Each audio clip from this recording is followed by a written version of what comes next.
Good to Great with Ali Al-Naimi, only on Pulse 95. Good to Great with Ali Al-Naimi. So climbing Mount Everest is not something easy. Deaths have been attributed to avalanches, falls, exposure, or health problems related to conditions on the mountain.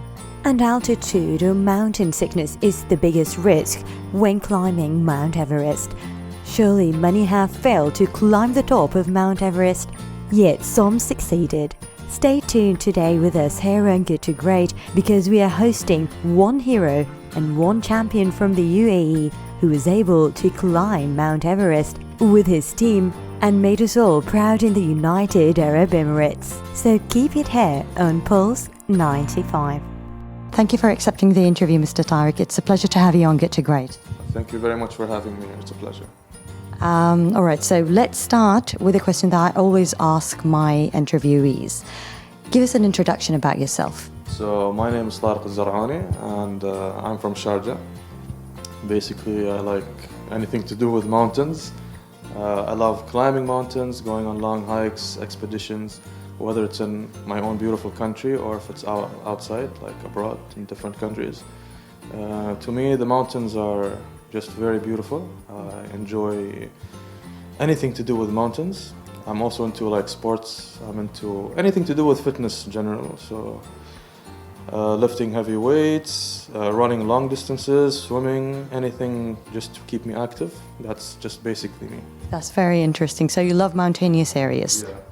That's nice. Okay, so now the most important thing that I would like to highlight is that you've climbed Mount Everest. Now, I know that not anyone can do that. Okay, so I've researched a little about it, and I know that there's a death zone in it, and it's quite scary. So you're the first Emarati who goes on Mount Everest. We are the first Emarati team. So our team consisted of 16 members, and we all played very important and crucial roles. None of us would have made it without each other. A very big emphasis on teamwork. I personally would have made it without my friends, and we played a huge role in helping each other.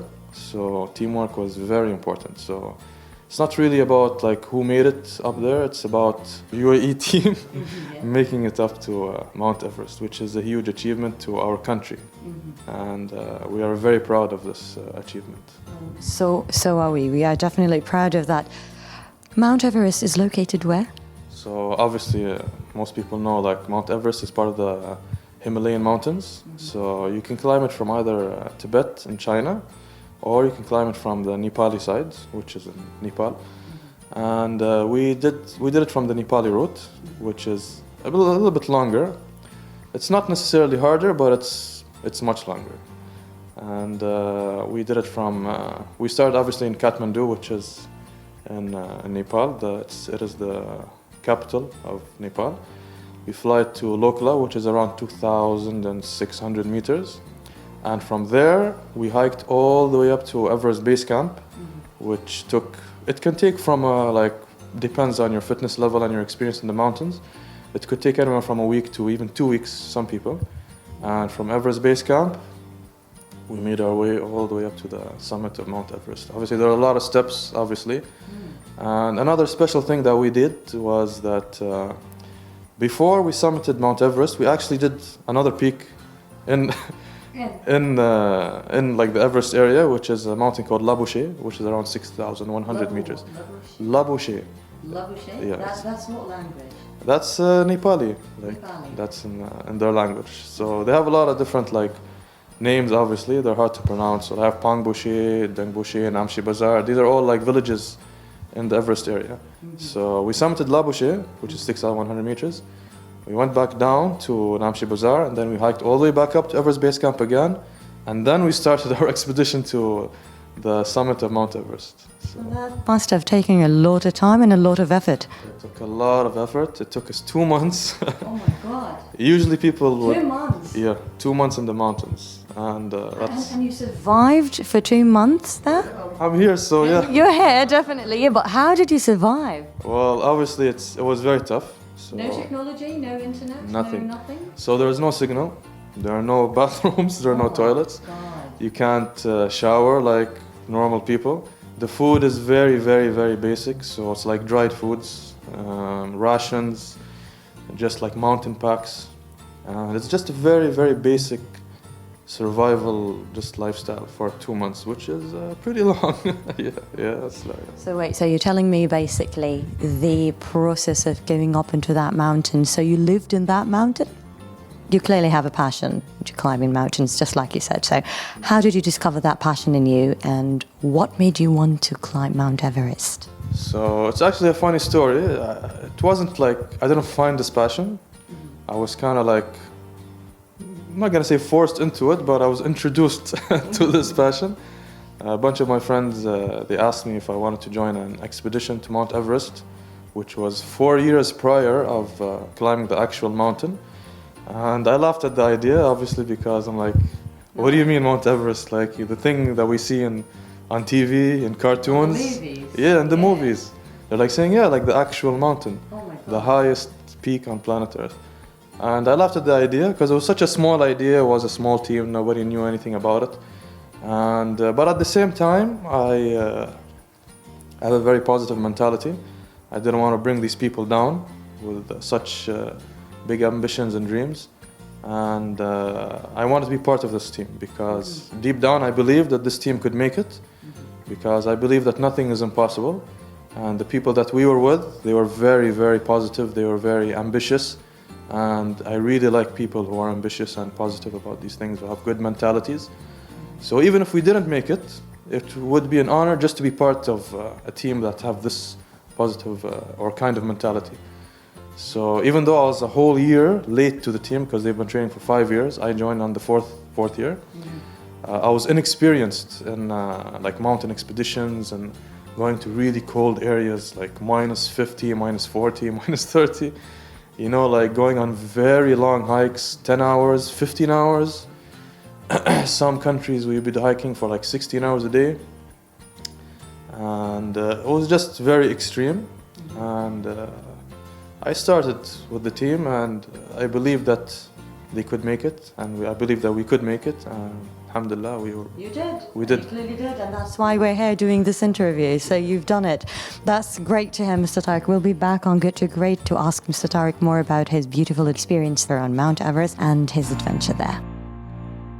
All right, so Mr. Tariq, tell us about your experience there on Mount Everest and what are the dangers that you've faced? Now, that's a very interesting question there.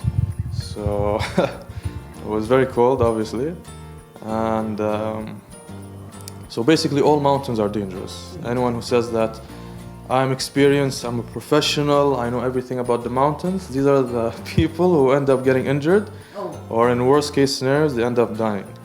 Because overconfidence in the mountains could be very dangerous. People should never take the mountains for granted. Like, all mountains are dangerous. You should always prioritize your safety. Safety is very important. Especially as a team, we should always be looking out for each other. So I'll just give you some examples of the dangers that we faced in Mount Everest. So obviously the altitudes, extreme altitudes. Everest Base Camp itself is at 5,350 meters, which is altitude sickness starts at over 2,000 meters. So, but at 5,000, above 5,000, like most people will get altitude sickness, and that's a whole different subject. Like altitude sickness, how it affects you. You can start hallucinating. You can drown in your sleep because your lungs, they like give out some liquid. I think I'm not a doctor, but from what I've understood, if your lungs, if you get this thing called haze. Your lungs can actually give out a liquid and can cause extreme coughing, and in worst case scenario, you can drown in your sleep. Suffocate? You can suffocate in your own sleep. And obviously everything is harder physically at those altitudes because the oxygen is like, the percentage of oxygen is it's less, it's very low. So the higher you go, the more extreme the effects will become on your body. So that's the altitude. Obviously it's a very long subject, but that's basically the altitudes. The weather is very extreme.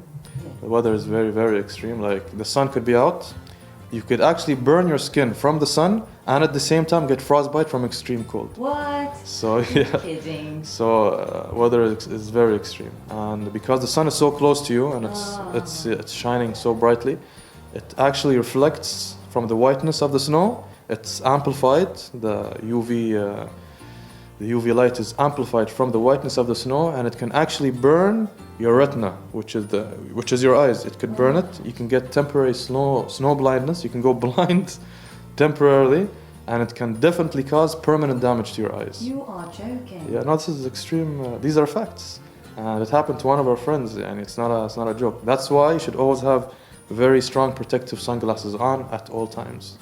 And the weather could change in a blink of an eye. You could be walking, could be like really hot, and as soon as that cloud covers the sun, it's extremely cold. So that's why you should be experienced. You should be an experienced mountaineer if you're going to go to an extreme mountain like Everest. I don't think there's any other mountain that's more extreme than Mount Everest. I mean, there are a lot of extreme mountains. Like you have K2. K2 is even more dangerous. Really? Yeah, K2 is very dangerous. And you have lots of different mountains. Like we've been to Mount Denali, or it's also called Mount McKinley in Alaska, in America, the highest peak in North America. And they have very extreme weather as well. Like they have blizzards, and the sun is out 24/7. And they have like really extreme blizzards. So yeah, you have like mountains can be very extreme, you know. So yeah. Let me ask you that question then. Are you planning to go on another expedition or an adventure to go on a more dangerous mountain? I mean, I'm not gonna spoil the surprises, but hopefully, inshallah, we might have some plans. Really? Yes, we might have some plans. So your experience in Mount Everest wouldn't let you want to not do it again? I think Mount Everest is a stepping stone. People shouldn't. You should always be hungry for something better. You should always strive to improve and seek something better and improve from yourself. So even though Mount Everest is the highest mountain on planet Earth, I still think there are different achievements that we could or we should be doing. So yeah, I think Mount Everest is not the end. No, it's not. It's not the end, inshallah. Definitely is for me if I were you. Honestly, I'm so sorry, but I know I'm being very pessimistic, but it's a bit scary. I mean, the way you're describing the experience is a bit scary. It is good. So, but no, way to go. Honestly, I know you can do it. Absolutely. So let's move on to the next question. So there's a death zone on Mount Everest. Let's talk about that death zone and how did you cope up with it, basically? How did you keep up with it? So the death zone sounds very scary because it is. It is a death zone. People die there. It literally is a death zone. So some people say death zone starts at 7,000 meters. Some say it starts at 8,000 meters. I believe that from 7,000 onwards, the weather gets extreme. The altitude gets really extreme. And the reason they call the death zone is because your body reaches a certain limit where it cannot acclimatize anymore. So basically, when you climb a mountain, you don't just go like from 0 to 2,000 or 2,000 directly up to 4,000. You have to acclimatize because your body needs the oxygen. Your blood supply needs to adapt to the altitude. So it's a long subject. I'll just try to summarize it. Basically, if you're going to go from like 4,000 to like 4,500, or no, sorry, to 5,000, you don't go directly to 5,000. You would go to like 4,500. You would stay there for an hour, let your body adapt to that altitude. Then you would go back down to 4,000. You would sleep at 4,000 meters, and this will give your body an opportunity or a chance for it to go into the hypoxia, or to let your blood vessels or oxidize, to get more oxygen into your blood.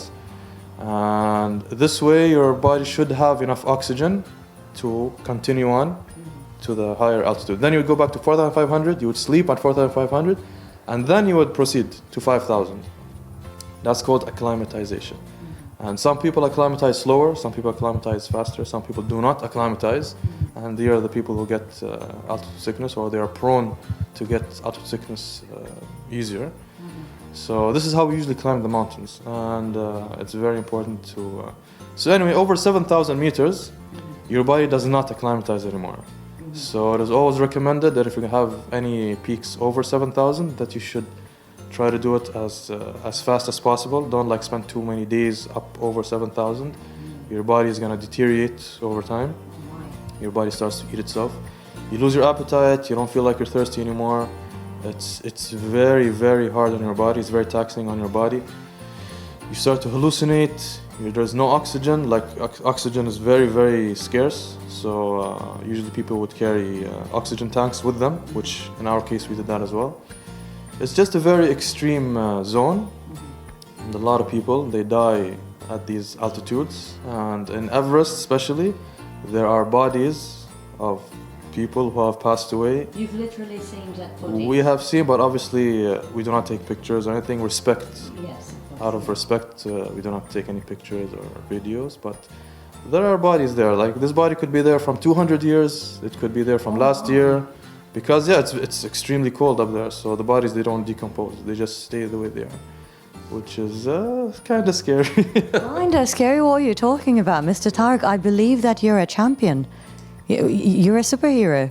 I'm really impressed, to be honest, for you to take this decision and just to go on with. Now, let me ask you one question that's really, like, it's kind of like related to that question. Now, have your family supported you on this? Did they reject that? Because, for example, if I reckon that your mother might have disapproved. Actually, I didn't tell my mother. Well, you didn't tell your mother, okay. I mean, I told her, but I didn't tell her like where exactly and what I'm doing. You see why now you've gone up to the because she wouldn't. Doesn't know. Exactly, she wouldn't have let me, obviously, yeah. But yeah, I mean, after she knew, she was, she went crazy. Like, how did you do that? And I mean, yeah, obviously that was. But my number one motivation was definitely my kids. Mm-hmm. They are my number one motivation. They are the reason why that I've done it. Every time I thought to myself that it's too hard, it's too extreme, I want to turn back, I would just remember my kids and say, I'll do this for them. I'll do it for them. So when they grow up, they know that their father did something. He's a champion and he's a superhero. Well, absolutely, yeah, absolutely, yeah. I mean, I would be proud of my dad when on Mount Everest and he survived. That's amazing. I mean, it's amazing when they draw me, like my kids draw me on the top of the mountain with like a cape. Amazing. So to me, that's definitely worth it. So you're a superhero. So you're not a superhero to your kids only. You're actually a superhero to the whole UAE. Well, I consider that, definitely. I mean, our team is the whole team. They are all champions, and I've learned from them, obviously, because, like I said, I was a whole year late to the team. So I've learned a lot from them. And if I am a champion, then I'm a champion because of my team. And I am a part of a team of champions. And I'm proud to be part of this amazing team. One of the most beautiful answers I've got here on my show, Good to Great. We will be back after a break to ask Mr. Tariq more interesting questions about Mount Everest and his adventure there. Mr. Tariq, the people who disappointed you, people that you've let them know that you'll go on Mount Everest and then they disappointed you and probably told you could die. How did you manage to overcome the disappointment? So, actually I've learned a huge lesson from your question right now. It's most people will always let you down, especially if you have like really big dreams, you have big goals you want to achieve. You'll be surprised at how many people would disappoint you and let you down. A lot of people want to drag you down because they know that they can do it. So in order to compensate, they would tell you that you cannot do it. Mm-hmm. So what I believe in is that obviously you shouldn't like hate these people or treat them differently, but instead you should prove to these people that it is possible and you can do it. Mm-hmm. And you never know. Maybe this person will change his mentality when he sees you like achieve something big. Mm-hmm. And he might change his negative mentality into a positive mentality. He's saying like, if he could do it, then I could do it, you know? So a lot of people will disappoint you, unfortunately, but you should never ever let other people's opinions or words put you down. You should always believe in yourself. For me personally, I have very, very strong faith in God, alhamdulillah. So I believe that if I have confidence in myself and confidence in God and in faith, then nothing is impossible. You know, if you believe in yourself and you believe in God, then khalas, there's nothing to stop you. You know, like who can stop a person who believes in himself and believes in God? Exactly. Nobody can stop a person like that. So you know, other people's words, they become irrelevant to your goals if you have this kind of mentality. Absolutely, nothing's impossible. All right, Mr. Tariq, any mistakes or regrets losses or something with regards to your adventure that you feel that you've regretted or you've made a mistake on? So first of all, let's talk about the mistakes. Yeah, I made plenty of mistakes. I made a lot of mistakes because, like I said, I came a whole year late to the team. So people had a whole year of experience in the climbing mountains, setting up systems, rope work, and all that. I made plenty of mistakes, but I believe that that's how we grow. That's how we learn, you know. So from my mistakes, I've learned a lot, and I became the person who I am from my mistakes. And leading to that, your question, do I have any regrets? I have no regrets. Anything in my life happens for a reason, whether it's good, whether it's bad. Everything and anything happens for a reason, and you should always learn from your mistakes. You should learn from your experiences. You should learn from your past. Instead of making your past like a huge weight on your chest, you should use that as knowledge and experience to become a better person. And I believe you should never regret anything, you know, like you make a big mistake, you learn from your mistake. So you avoid making this mistake in the future, you know. So mistakes, yes, plenty. Regrets, zero. Role models. Do you have role models? Who? Okay, so role models, I might have a different mentality when it comes to role models. I believe that you shouldn't like idolize different people, you know, you shouldn't like put this person on a pedestal and act like this person is like, I want to reach this person, you know, this person could be completely different from you. You don't know who this person is. You don't know like what his experiences are. I believe that you should always just become the best version of yourself. So you should always strive to become better than who you were yesterday. So as for role models, like life in general, my role model is Muhammad sallallahu alaihi wasallam. And mountaineering and like training and all this other stuff, I don't really, I'm not gonna like lie and try to find like a random person, but I believe that you should be your own role model when it comes to these things. But like I said, in life in general, the way you should live your life, what I personally think, me, Tariq AlZarouni, I believe that my role model is Muhammad sallallahu alaihi wasallam. Prophet Muhammad sallallahu alaihi wasallam. Well, he's my role model too. Of course, he is the best role model. He's absolutely, I agree 100%.